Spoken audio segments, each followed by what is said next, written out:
How's it going, guys? It's Mr. Lone Wolf, and today I've just got a bit of gameplay with the Fleetstar. My brother's been over and that, and ended up being a bit of a late night. And yeah, I basically haven't got time to do it justice with a Fleetstar review. It wouldn't be out until like near enough tonight anyway, by the time I'd finished it and all sorts. So yeah, I took it out for a bit of a test. I wanted to have a proper go with it, get reacquainted with it before I go through the review and stuff anyway. So yeah, I wanted to do some gameplay. I've got a mission called On Thin Ice. I've got to go and rescue a Don 71 from like sort of the middle of nowhere really, and take it to some shabby guardhouse, the same place you have to take. I believe I took some wooden planks there the other day. For some reason I put the crane and the sideboard on, but I didn't particularly need it. I was just kind of, I'd been testing it out before this in the snow and whatnot, just on its own, and yeah, I wanted to see if like a bit of increased weight on it kind of helped push it down in the snow, or whether it makes it worse or not. The TUZ-16 seemed better on the snow when I had the crane and the sideboard on it than when it's just completely empty. It's like the truck weighs so little, especially at the back end when there's nothing on it, that yeah, it slowed it down really. So I thought I'd give it a go and see. One thing that's taken me a little bit to get used to the steering. Again, this is not like a proper review, or I'm not already getting me opinions about the truck. I have to say, all things considered, I certainly wasn't disappointed with it tonight, really. I obviously believe there is better trucks out there, but I remember this thing is parked outside the Black River garage, like as soon as you get to the garage basically, so it's near enough one of the first trucks you get. I suppose the GMC 9500 is the first truck you get, but yeah, this is I suppose the second, and it's the first one, at least back then, that was all-wheel drive.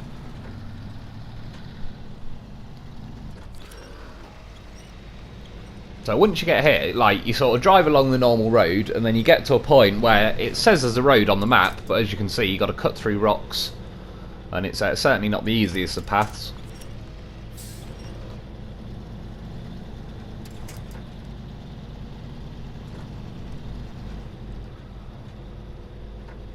So it did have quite nice grip. But one thing I did notice is when I put it in low, it does sound like the revs are very low. Like, you can hear that the engine isn't close to full RPM or anything. But I came through the other day and I ended up cutting the footage out of a different video, but I came through here in the Azov Antarctic, and I basically did the exact same route. I didn't grab the Don 71 that time, obviously, but I basically did the same route, cut across the same way. There was a mission where you have to check all the different pylons, like the electricity pylons.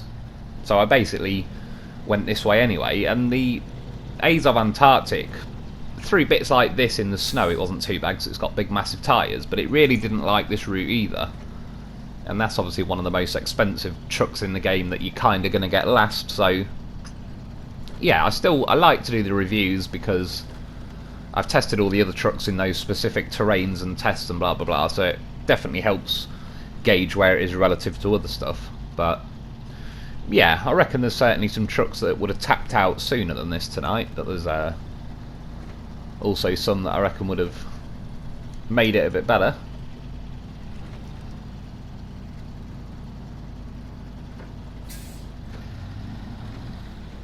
See, can you hear there where the revs suddenly build up when I go into auto? And I know that is kind of the case with pretty much all trucks anyway, but I definitely do feel like low is very low revving.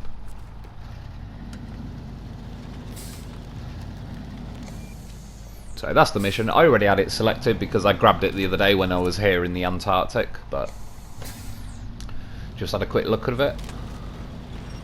So it's obviously just on the edge of some ice, but I didn't really, just dip my little one dip with the back wheels, but apart from that we're good.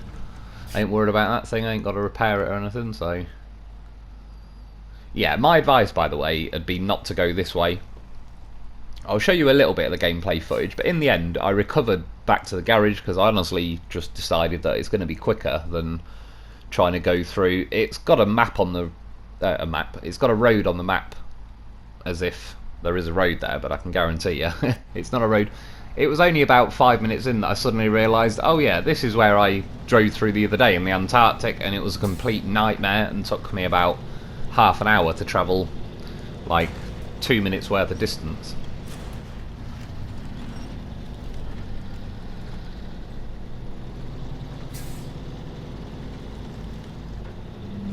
So won't worry about that car. To be honest, it's better to hoover the winch in like a bit more. The longer the winch, it can tend to like spring off the winch and fly around a bit, but yeah, as you can tell, I'm not too worried about that. See, climbing over here, this isn't even like the start of this, but apparently this is a road, which I would beg to differ, if I'm honest. Trees and giant rocks on it.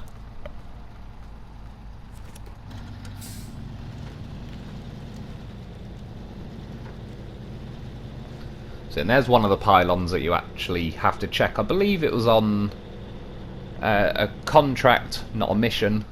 But either way, it's like basically the same result. It's something you got to go and do.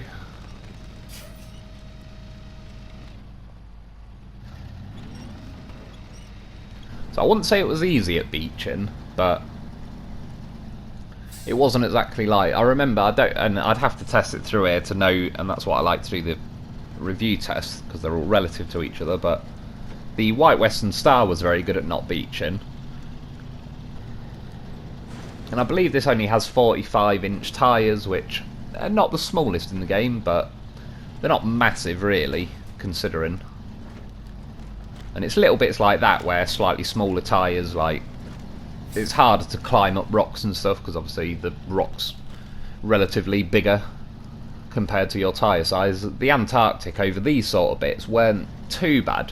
The biggest problem I found with the Antarctic here was the articulated steering doesn't have enough oomph to it, so it was like as I was bouncing left and right over these rocks, it was kind of telling me which way the steering was pointing, which I wasn't a particular fan of.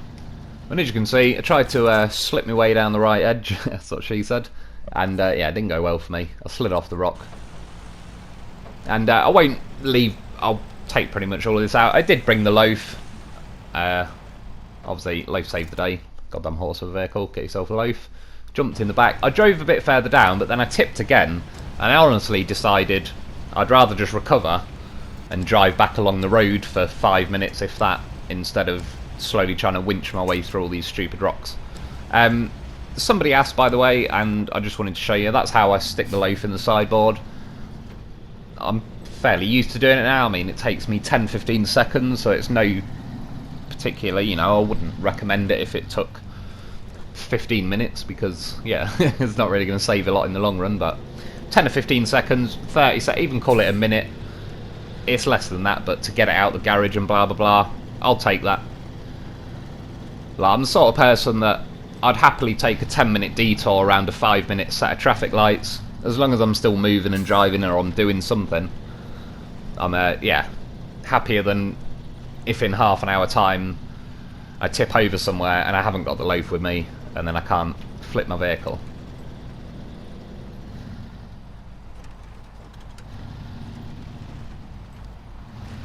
Yeah, the steering, I wouldn't say I hate the steering, but it's very, I don't know, I wasn't really used to it, and it does feel a little bit twitchy. It's actually kind of that it's got a very good deep steering angle once you've steered it all the way, but it does feel like a tad of delay on it where, yeah, like, I'd say the Taiga is up there as one of the quickest responding steering, but that almost feels twitchy at times. This is certainly, like I say, got a deep steering lock, but I did test the other day as well, the Freightliner M911. I bought that back, I tested it out. The steering is still the same thing where you turn it and it steers the opposite way. I tried driving it, it just still felt horrible, so hopefully they fix it soon, and I'll do, like, not a full review on it again, but I'll certainly do some kind of update to it.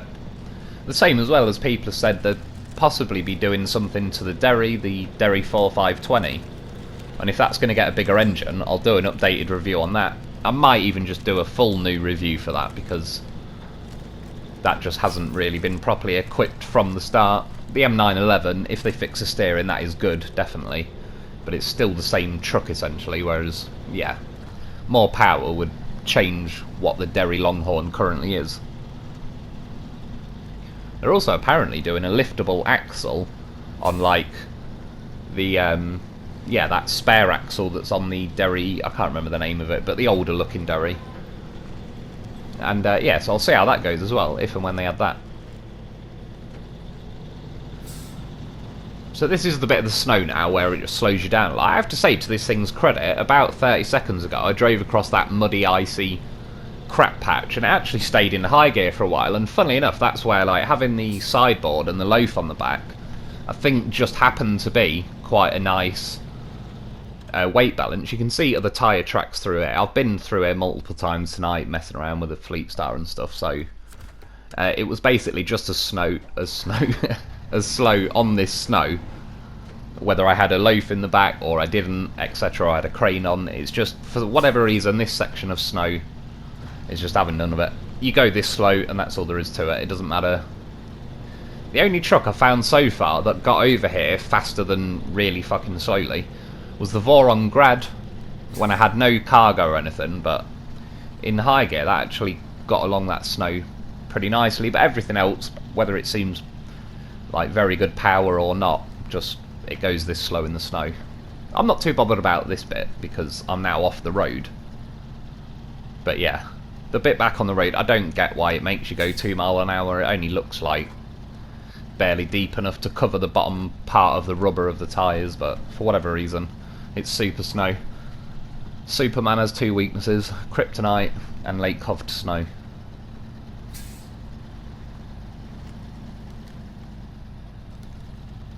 Can you hear that though, with the revs dipping down again? Like, as and when I will change into auto. There you go, do you hear like quite a big introduction of revs, which sometimes with the way this game can work, that is important. Like, I don't know how they calculate all the power on this, but I don't necessarily think it's linear, as in like you have access to full power as soon as you touch the throttle. What rev range does make quite a lot of difference, which is, I believe, why they've got certain rev caps on low, low, medium, low, high, low, etc. And possibly an off-road gearbox. You can tell I'm bloody tired. An off-road gearbox would obviously give you the 3 load ranges, and the high-low would probably be, I assume, better. Not always though. There has been a couple of trucks where, oddly, high-low actually reduces the revs compared to medium-low.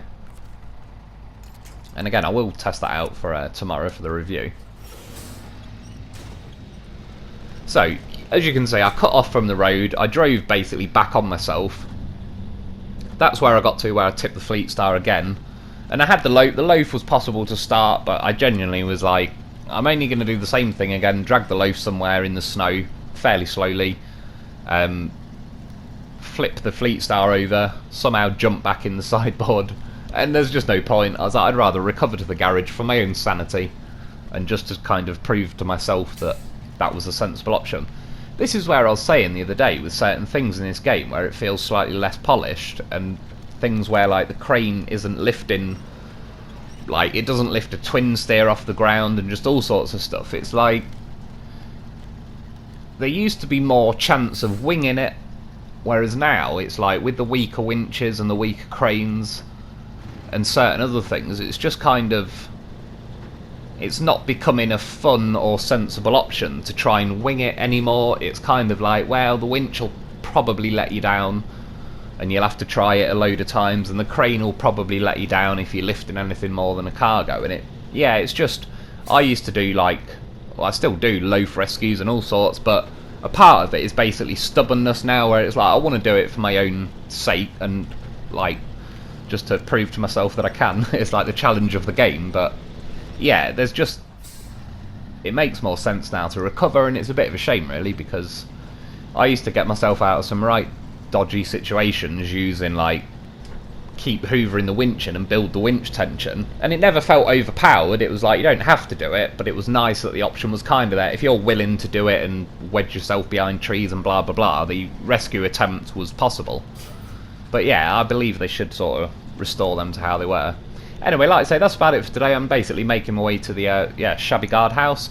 Like I say, I apologise, I wanted to do the Fleetstar review tonight, but I just wouldn't do it justice, and I don't think it's fair to it sort of thing. I want to give it a good old testing. It takes me about 12 to 18 hours to edit and stuff, so yeah, I'll get on with it tomorrow. But I hope you've enjoyed today. Thanks for watching, and I'll be back soon.